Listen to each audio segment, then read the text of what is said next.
A man stands in the tunnel. The noise is everywhere, 300 million people watching on television, 70,000 in the stadium. He has just done something no one expected. The referee's whistle has blown. Now he walks toward the tunnel, and he does not look back. This is football untold. This is the story of Zidane 2006, the headbutt in the final. Zinedine Zidane was born in La Castelane, a working-class neighborhood in Marseille in 1972. His parents were Algerian immigrants. His father worked as a warehouseman. The family lived without much, but they lived with a code, a sense of honor that came from somewhere older and deeper than football. That code would end his career in front of the world. By 2006, Zidane had already written most of his legend.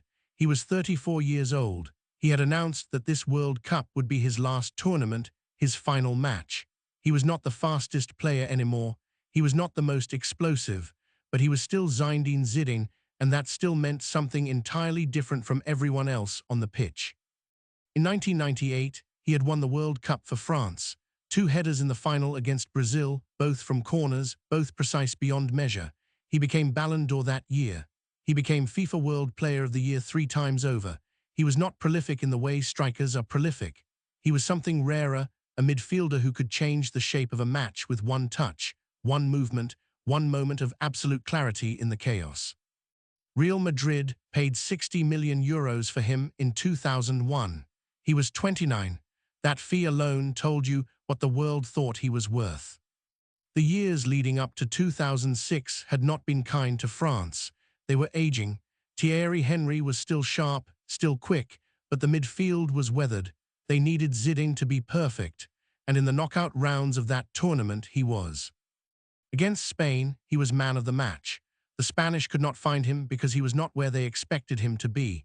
He had moved into spaces that seemed to open only for him. Against Brazil, in the quarterfinal, he gave a performance that many observers still rank as the single greatest individual display in World Cup football of the entire 2000s. He did not score. He did not need to. He simply made Brazil seem small. He made a team that had Ronaldinho look ordinary. Then came the penalty against Portugal in the semi-final, converted with the cool of a man who had already won everything and had nothing left to lose. By July 9, 2006, he had dragged France through the gauntlet. Now he stood on the pitch of the Olympia Stadium in Berlin. The final was Italy versus France. The Italian team was not playing for history. They were defending. They were structured. They were patient. The kind of team that could slow you down and wait for you to make a mistake. Zidane won the coin toss in his mind before the match began. He knew what he had to do. 7 minutes into the game, the ball came to him just outside the box. Andrea Pirlo, Italy's architect, had been marking him loosely, waiting, but Zidane saw something the moment he saw the space. The Italian goalkeeper Gianluigi Buffon was standing confident, maybe a shade too far forward.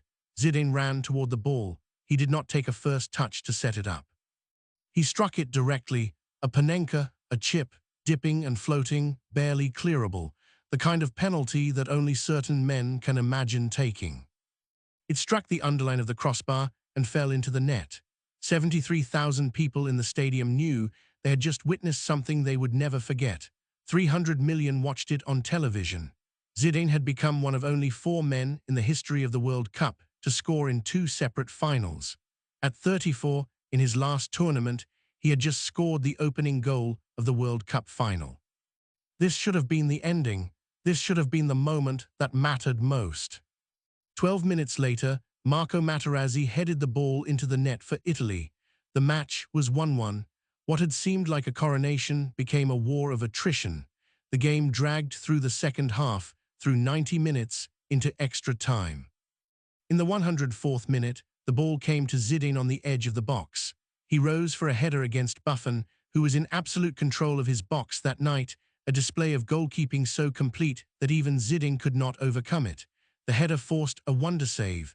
Buffon's hand twisted the ball away from goal. The crowd exhaled.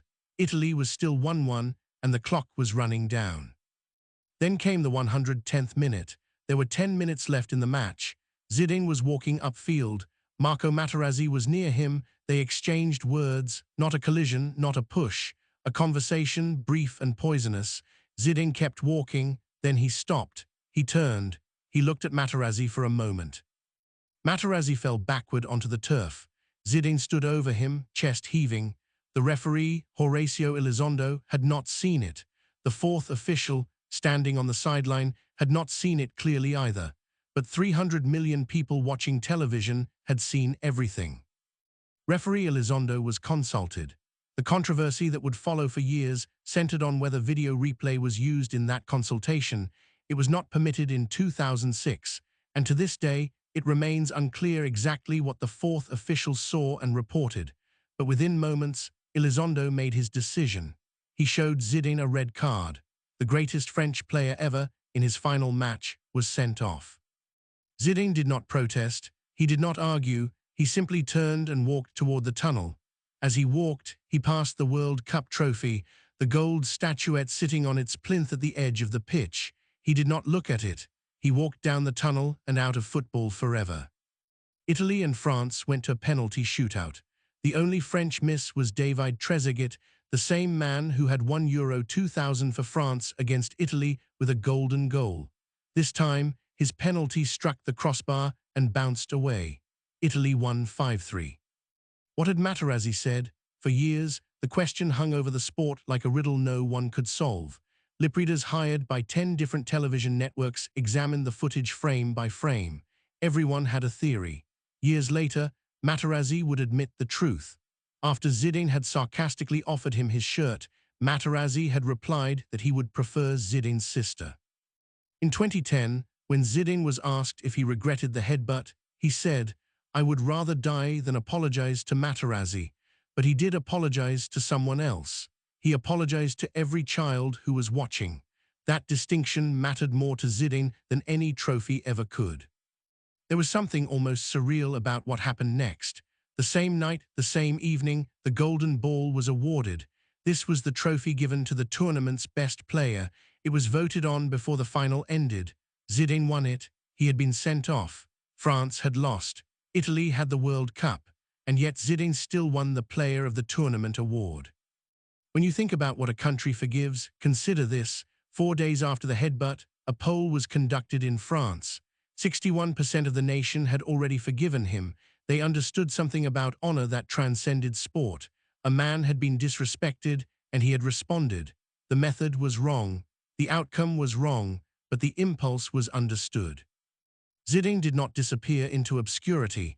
He became the coach of Real Madrid. He won the Champions League 3 years in a row. He became a manager of such precision and grace that people forgot, for moments at a time, about the headbutt. And then they remembered again. Materazzi and Zidane have never spoken since July 9, 2006. 20 years have passed. They have never acknowledged each other.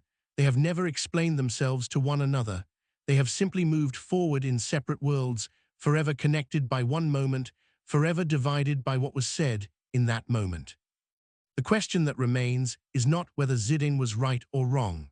The question is what it means to see 300 million people watching you make the worst decision of your life, and to have a nation decide, in the end, that they love you more for it. If stories about the moments that define and destroy us are why you watch football, the channel has a new one every match day. Stay with us. He could have been carried off that pitch on shoulders. He chose to walk past the trophy instead. Some stories end at full time. This one never did.